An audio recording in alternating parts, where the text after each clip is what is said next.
कांग्रेस के समय में भी, एनडीए 1 में भी, एनडीए 2 में भी, यूपीए में भी terrorist related incidents Kashmir valley में हुए। लेकिन चाहे वो नरसिम्हा राव की गवर्नमेंट थी, चाहे वो अटल बिहारी वाजपेयी जी की गवर्नमेंट थी, या यूपीए की मनमोहन सिंह जी की गवर्नमेंट थी, या पिछले साल 2017 में भी जो यात्रियों पर अटैक किया गया उसमें लोग मारे गए, या 18 में कई इंसिडेंट्स हुए, तो भी कभी भी नहीं। हां, एक बहुत घटना जब 2002 में हुई थी, जब 2000 में जब एनडीए की अटल बिहारी वाजपेयी जी थे, सबसे ज्यादा किलिंग शीशनाग में हुई थी। 89 के करीब यात्री और सिविलियन वहां मारे गए थे, और हर साल 2001 में भी मारे गए, 2002 में भी अटैक हुआ। लेकिन उस वक्त भी जब 89 किलिंग्स हुई थी सिविलियंस की और यात्रीज की, उस वक्त भी 2-4 दिन के लिए ही सस्पेंड किया गया। और घटनाएं इन 30 सालों में दर्जनों नहीं सैकड़ों हुई हैं, हर गवर्नमेंट में, और हर गवर्नमेंट ने प्रयास किया है। मैं किसी यहां गवर्नमेंट को आरोप नहीं लगाना चाहता हूं, हर गवर्नमेंट ने प्रयास किया, और मैं बधाई देता हूं आर्मी को, सिक्योरिटी फोर्सेस को, पुलिस को। मैं बधाई देता हूं कश्मीर के, जम्मू कश्मीर के सिविलियंस को, वो कश्मीर के मुसलमान हों, जम्मू प्रोविंस के हिंदू और मुसलमान हों, सिख हों, कई कुर्बानियां उन्होंने दी। उनके रिलेटिव्स, किसी के मां बाप मारा गया मिलिटेंटों के हाथों, लेकिन वो पीछे हटे नहीं। लेकिन कोई भी गवर्नमेंट हो, कोई भी गवर्नर हो, किसी ने ये एडवाइजरी, और गवर्नमेंट ऑफ इंडिया से ये एडवाइजरी कभी नहीं गई कि टूरिस्ट वापस आए और यात्रा को कर्टेल करके, कम करके वापस अपने अपने राज्यों में आए। तो कल रात की इस एडवाइजरी के बाद, अगर आपने सोशल मीडिया देखा होगा कश्मीर का, मैं सुबह से देख रहा था, रात से ही देख रहा था, और कुछ टेलीविजन ने, एक दो ने छुटपुट दिखाया, सबने नहीं दिखाया। हजारों लोग जो टूरिस्ट हैं बस स्टैंडों पे हैं, एयरपोर्ट्स पे हैं। सैकड़ों लोग जो यात्रा करने वाले हैं वो भी बस स्टैंडों पर हैं, और कुछ ट्रेन में बानहाल जा रहे हैं, वहां से गाड़ियां पकड़ रहे हैं वापस आने की। और सैकड़ों ने, तकरीबन 2-2.5 लाख मजदूर बिहार के और देश के दूसरे हिस्सों के लोग अपनी रोटी रोजी के लिए, जिसमें कारपेंटर्स हैं, मेसन्स हैं, क्योंकि इनकी कमी हमेशा कश्मीर में रही, और आम मजदूर जो रहा, तकरीबन 4 लाख मजदूर होता है। लेकिन इस साल क्योंकि ज्यादा डेवलपमेंटल एक्टिविटीज नहीं चल रही हैं, 1-1.5-2 लाख मजदूर इस वक्त भी है, वो भी गाड़ियां पकड़ रहे हैं और वापस आ रहे हैं। और उससे भी ज्यादा खतरनाक चीज कि जो सेंट्रल यूनिवर्सिटी और एनआईटी श्रीनगर में, उसमें सैकड़ों बच्चे, शायद 500-600 के करीब बच्चे देश भर के दूसरे हिस्सों से कश्मीर में पढ़ते। आज वहां बसें प्रोवाइड की गई सरकार की तरफ से उनको इवैक्यूएट करने की। तो मुझे याद आया 1990 का दृश्य, इसी तरह से जब यहां वीपी सिंह जी की सरकार सपोर्टेड बाय बीजेपी थी,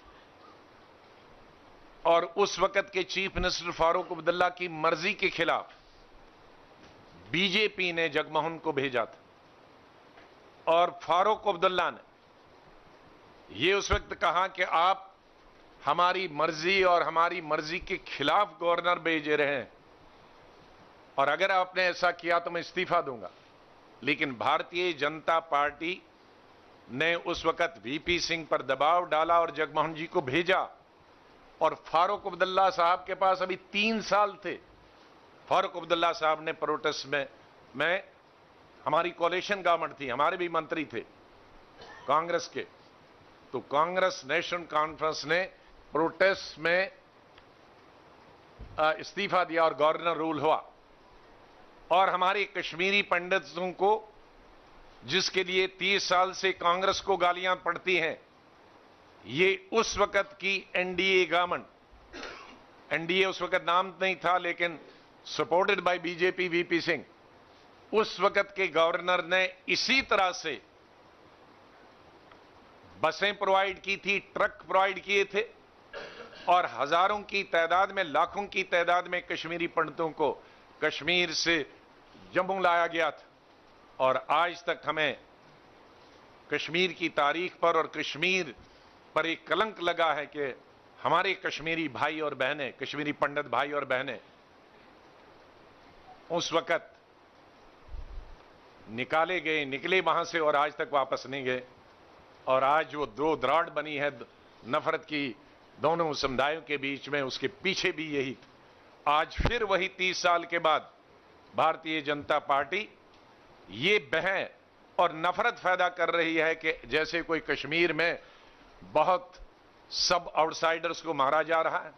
अगर आपने एनडीटीवी की सुबह के इंटरव्यूज देखे होंगे, आज सुबह सब सैकड़ों लोगों से इंटरव्यू लिए गए।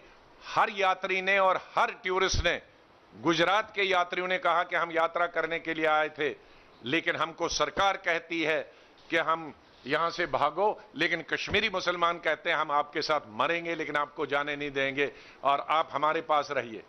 जो टूरिस्ट हैं वो भी यही कह रहे हैं कि कश्मीरी लोग हमें कह रहे हैं कि हम आपके साथ मरने और जीने के लिए तैयार हैं, लेकिन ये गवर्नमेंट ऑफ इंडिया डर फैला रही है। तो इसलिए गवर्नमेंट ऑफ इंडिया एक तो ये कहकर एडवाइजरी देकर डर फैला रही है और फिर दूसरा कि कश्मीर के लोगों के खिलाफ नफरत पैदा कर रही है कि इनके होते टूरिस्ट को भागना पड़ा, इनके होते यात्रा कैंसिल करनी पड़ी, जबकि कोई घटना नहीं हुई है। ये बहाना करना गवर्नमेंट का कि एक स्नाइपर मिला, लैंडमाइन मिला। मैं जब चीफ मिनिस्टर खुद था, हजारों ऐसी जगहें हैं जहां डंप्स मिले हैं आर्मी के, सैकड़ों ऐसी जगह जहां हमारे लिए ही लैंडमाइन बिछाई गई थी, लेकिन हमने किसी भी टूरिस्ट को भागने के लिए नहीं कहा, हमने किसी भी कोई भी यात्रा कैंसिल नहीं की। इसलिए इस परिस्थिति में कांग्रेस के सभी लीडर यहां जमा हुए हैं। हम गवर्नमेंट ऑफ इंडिया के इस निर्णय को कंडेम करते हैं।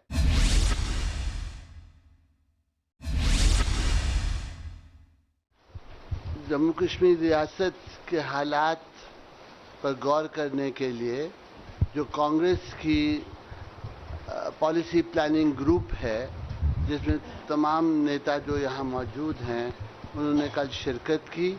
इनके अलावा वहाँ के प्रदेश कांग्रेस कमेटी के सदर और जो भूतपूर्व सीएलपी लीडर रिगजिन जोरा लद्दाख से आते हैं वो, और हमारे कांग्रेस वर्किंग कमेटी के इनवाइटी श्री हामिद कर्रा भी मौजूद थे। इन सब मुद्दों पर चर्चा की गई। डॉक्टर मनमोहन सिंह जी की सदारत में ये जो मीटिंग हुई, उस पर एक छोटा सा बयान हम लोगों ने बनाया, जो मीटिंग में चर्चा का सारांश आप समझ लीजिए। जो हमने मौजूदा केंद्र सरकार और वहाँ भी गवर्नर रूल होने के कारण केंद्र सरकार को सावधान करने के रूप में प्रकाशित किया है, मैं उसको पढ़ देती हूँ। No,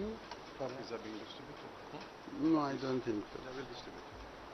There was deep concern expressed at the continuous reports emanating from both the Union Home Ministry and the state government, which were creating an atmosphere of panic and apprehension about the intentions of the government. The massive build-up of security forces, the curtailment of the Sri Amarnath Yatra, also the unprecedented advisories being issued to the tourists, yatris and other civilians are all creating an atmosphere of heightened insecurity and fear. The group therefore urges the government not to take any decision which would precipitate a deep crisis. The group also discussed the widespread fear and apprehension in the minds of the people across the state of J&K about the government's intentions of abolishing Articles 35A and 370. They reiterated the considered policy of the Congress Party and asked the government to maintain the constitutional guarantees given to the people and the state of Jammu and Kashmir. लेकिन हालात कुछ ऐसे बन गए हैं हमारे राज्य में कि मुझे कुछ कहना ज़रूरी हो गया। मुझे 70 वर्ष हो गए हैं सार्वजनिक जीवन में। आपको आश्चर्य होगा, 20 जून 1949 में मैं रीजन बना था जम्मू कश्मीर का। पूरे 70 वर्ष हो गए और 70 वर्ष में बहुत हालात मैंने देखे, बहुत उतार चढ़ाव मैंने देखे, लेकिन ये जो इस बार ये हालात वहाँ हो रहे हैं जिसका गुलाम नबी जी ने जिक्र किया, ऐसे हालात मैंने आज तक नहीं देखे। अमरनाथ जी की यात्रा, मैं दशनामी अखाड़ा से पूजा करता था पंचमी के दिन, और वो छड़ी जाती थी अमरनाथ जी को। वो अभी पंचमी कल आप पढ़ रही है, कल शायद नाग पंचमी है, कल पूजा होनी थी, और पूर्णिमासी के दिन वो छड़ी अमरनाथ जी पहुंचती थी। मैं ही करता था पूजा उसकी उस समय। तो आश्चर्य की बात है कि अभी नाग पंचमी भी नहीं हुई, पूर्णमासी भी नहीं हुई, तो अमरनाथ जी की जो पवित्र यात्रा है जिसको करने के लिए लाखों लोग इस देश के हर कोने से और दुनिया के हर कोने से आए हुए हैं, वो यात्रा बंद कर दी गई। ये तो अनप्रेसिडेंटेड है और मुझे लगता है कि बड़ा धक्का लगा होगा उन सब शिव भक्तों को कि जिनको अवसर मिला कि वहाँ तक पहुँचे और वो अंत में दर्शन नहीं कर सके। तो ये जो सारी आश्चर्यजनक बातें हो रही हैं, इसका अभी तक कुछ समझ में ही नहीं आ रहा कि कारण क्या है। जैसे इन्होंने बताया, अगर एक दो स्नाइपर की गन्स पकड़े गए या एक दो वो माइंस पकड़े गए, उसके कारण तो ऐसा ड्रास्टिक स्टेप नहीं लिया जा सकता था। यात्री आए हुए हैं सारे देश से और रास्ते में उनको वापस किया जा रहा है। और छड़ी जो है वो बड़ी पवित्र छड़ी है, उसको हर साल हर कीमत पे पूर्णमासी के दिन अमरनाथ जी की पवित्र गुफा में पहुंचना है। नहीं पहुंचेगा तो उसको अच्छा नहीं मानेंगे लोग। अब पता न जाने वो उसका क्या, मैं कोशिश कर रहा था, महंत दीपेंद्र गिरी है हमारे जो उस छड़ी को लेके जाते हैं, उनसे टेलीफोन पे बात नहीं हो रही थी मेरी, तो क्या उनको भी मना कर रखा है? क्या छड़ी को भी नहीं जाने देंगे वहाँ? ये एक प्रश्न है जो हमारे सामने आते हैं। और जिस किस्म की ये पहली बार कहा गया कि टूरिस्ट सब निकल जाएं, इतनी आश्चर्य की बात है। कश्मीर तो टूरिस्ट पैराडाइज है। हम चाहते हैं कि सारे देश विदेश के लोग कश्मीर लाखों की तादाद में आएँ। कश्मीरियों की आजीविका जो है वो टूरिज्म के साथ बंधी हुई है, और हमने कह दिया टूरिस्ट सब निकल जाओ। और जैसे कहा ये इंस्टीट्यूशन वाले बच्चों को सब निकाल दो, तो क्या होने वाला है, हम इसके बारे में बहुत आश्चर्य हमें लग रहा है। हम नहीं कह सकते कि क्या होगा, लेकिन अभी तक कोई स्पष्टीकरण आया नहीं है किसी से कि इतने ड्रास्टिक कदम जो लिए गए हैं इनका कारण क्या है। मुझे सिर्फ एक चीज कहनी है, जो हो रहा है वो पूरे हिंदुस्तान के लिए चिंता की बात है। अचानक क्या हुआ, इससे कश्मीर में तो भय का और तनाव का वातावरण बनता है, पर उसके साथ साथ वहाँ की इकॉनमी तहस नहस हो जाएगी। यही एक मौका है वहाँ के नौजवानों को, वहाँ के कारोबारियों को, दुकानदारों को कुछ पैसा कमाने का, ख़ास तौर पे जो वहाँ पे दुनिया भर के टूरिस्ट जाते हैं, हमारे हिंदुस्तान के लोग जाते हैं जो वहाँ पर मौजूद हैं, और बड़ी संख्या में यात्री। कोई ऐसी घटना नहीं हुई थी। कांग्रेस पार्टी की तरफ से एक चीज हम स्पष्ट करते हैं कि जम्मू कश्मीर भारत का अटूट हिस्सा है। J&K is an integral part of the Republic of India. और हिंदुस्तान के लोग और भारतीय राष्ट्रीय कांग्रेस कश्मीर के लोगों के साथ, जम्मू कश्मीर के लोगों के साथ हर तकलीफ में खड़ी रही है। और आज भी हम ये संदेश सीधा देना चाहते हैं। भारत की जो सरकार है आज, उसका एजेंडा क्या है वो उन्हीं को मालूम है। पर देश के संविधान और संविधान के तहत जो आश्वासन दिए गए हैं उसको अगर तोड़ा जाएगा उसका हम विरोध करते हैं। So we're very clear about that. That we'll stand with the people of Kashmir and the people of Jammu and Ladakh in the moment of distress, when a crisis is sought to be created which is not evident, visible on the surface to anyone and those who are watching Kashmir and Jammu and Ladakh. And we are very clear that there are certain constitutional guarantees that are there, constitutional provisions are there. The Parliament of India is in session. Only the weekend recess is there. The Prime Minister, the Home Minister, they are present in the precincts of Parliament and attending the houses. The government ought to have taken the leaders of the major political parties immediately into confidence, but that has not happened. That's why it's more shocking, because up to yesterday evening the leadership of the opposition was sitting in Parliament and the government did not give any indication of anything which was a matter of concern happening in Kashmir or anywhere in the country. That's all.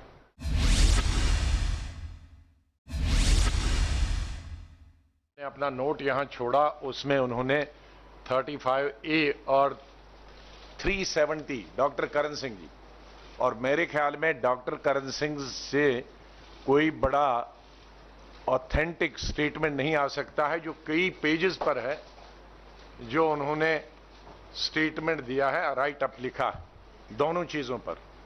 अभी कश्मीर में जाके दिया, यहां से नहीं दिया, कश्मीर में थे वहां, और जो कि कश्मीर के पेपरों में छपा। 1927 महाराजा करण सिंह जी ने वहां के लोगों के खिलाफ कहने पर, और उस वक्त मुसलमान में आपको हिस्ट्री बैकग्राउंड है, शायद ही कोई पढ़ा लिखा हो, तो इसलिए हमारी मेजॉरिटी कम्युनिटी कश्मीरी पंडित और जम्मू के कुछ लोग पढ़े लिखे थे, तो ये लगता था कि यहां अनडिवाइडेड पंजाब था, अनडिवाइडेड पाकिस्तान था, अनडिवाइडेड पंजाब था। तो जम्मू कश्मीर और लद्दाख तीनों रीजन के लोगों को ये लगा कि ये बाहर से आएंगे, कोई लाहौर से आएगा, कोई अमृतसर से आएगा, कोई दूसरी जगह से आएगा, कुछ उस तरफ से आएगा जो अब कुछ हिस्सा पाकिस्तान में है, तो वो आएंगे और यहां घर बनाएंगे, नौकरियां बनाएंगे, जमीन ले लेंगे, तो हम नौकरी से भी वंचित हो जाएंगे, जमीन से भी वंचित। मैं पहले भी कह चुका हूं कि चाहे वो अनडिवाइडेड कश्मीर हो, इसमें तकरीबन चाहे आप पीओके हो या प्रेजेंट जम्मू कश्मीर हो, 80% जो हमारी जमीन है अनडिवाइडेड की और डिवाइडेड वाले की, उसमें पहाड़ है और फॉरेस्ट। 20% जमीन पे सड़कें, नहरें, बिजली, ट्रेनें, अस्पताल, स्कूल, कॉलेज और बिल्डिंगें और मकान हैं। इसलिए जमीन पहले ही से ही कम थी, डिवाइडेड में, अनडिवाइडेड में, तो इसलिए वहां गुंजाइश नहीं थी। तो ये महाराजा हरि सिंह जी ने 1927 में लोगों के कहने पे सभी तीनों रीजन पे स्टेट सब्जेक्ट इशू किया कि स्टेट सब्जेक्ट वाला ही जम्मू कश्मीर में रहेगा, वही जमीन खरीद सकता है, वही मकान बना सकता है, उसी को नौकरी मिलेगी। और ये 47 तक उसी आर्डर से चलता रहा, या जो भी कानून महाराजा ने बनाया 47 या उसके बाद जब सत्ता में आई, खाली इस कानून को 35 एक ही शक्ल में दिया गया। तो एक्चुअली ये 1927 से है, कुछ नहीं बदला। और उसके बाद तो अब और भी बदला है, शायद कम उस वक्त इंफ्रास्ट्रक्चर था, आज तो कई हजार गुना उसी जमीन पर इंफ्रास्ट्रक्चर है, सड़कें भी हैं, बिल्डिंगें हैं, दूसरी चीजें, स्कूल, हॉस्पिटल, डिस्पेंसरीज। और उस वक्त 32 लाख थी, आज 1.5 करोड़ है आबादी, तो मकान भी ज्यादा बने। तो जमीन आज भी घट गई है, इसलिए वहां 30 भी ये लागू करना जरूरी है। एक नंबर 1। दूसरा, जम्मू कश्मीर के अलावा हिमाचल प्रदेश है, उत्तराखंड है, और 8 स्टेटें नॉर्थ ईस्ट की है जहां आप जमीन नहीं खरीद सकते। तो 8 स्टेटें नॉर्थ ईस्ट की और हिमाचल और उत्तराखंड की जमीनें नहीं खरीद सकते। उनके बारे में इस तरह का कोई प्रोविजन नहीं है। 1927 से लेकर कुछ साल पहले ही किया है। इनमें से अधिकतर बीजेपी की सरकारें हैं। वहां ये खत्म करने के लिए क्यों नहीं तैयार हैं? ये जम्मू कश्मीर में क्यों 35 के पीछे हैं? क्योंकि जम्मू कश्मीर को खत्म करने से 35 से एक वातावरण बनता है देश में और बीजेपी को वोट मिलते हैं। अगर ये अरुणाचल प्रदेश या मिजोरम या नागालैंड या उत्तराखंड और हिमाचल का खत्म करेंगे तो इनको वोट नहीं मिलेंगे। तो ये पॉलिटिकली मोटिवेटेड है। और 370 के से तो जुड़ा ही है जम्मू कश्मीर हिंदुस्तान के। You want to add something? तो आप जो पुल है उसी को उस पुल को आप तोड़ दोगे तो फिर तो कई और विवाद खड़े होंगे। या please, the question is, if nothing is going to happen, why increase in security forces? Then what for these advisories, which had never happened? In the worst and most difficult times, these advisories were neither issued by NDA 1 nor by NDA 2 in the first 5 years. So many incidents, so many accidents, so many events took place, even on Yatra, even others, civilians were killed, but never before this was done. Neither by NDA, present NDA in first, nor during Atalji's time. So why they have to explain to the people? And definitely, as my colleague Anand Sharma has said, that since the parliament is in session, we will definitely demand that no less than the Prime Minister of India should make statement in both the houses of the parliament. While being the session, it is always the Prime Minister and the Government of India is duty bound to take the people of the country into confidence through the parliament, particularly when the parliament is in session.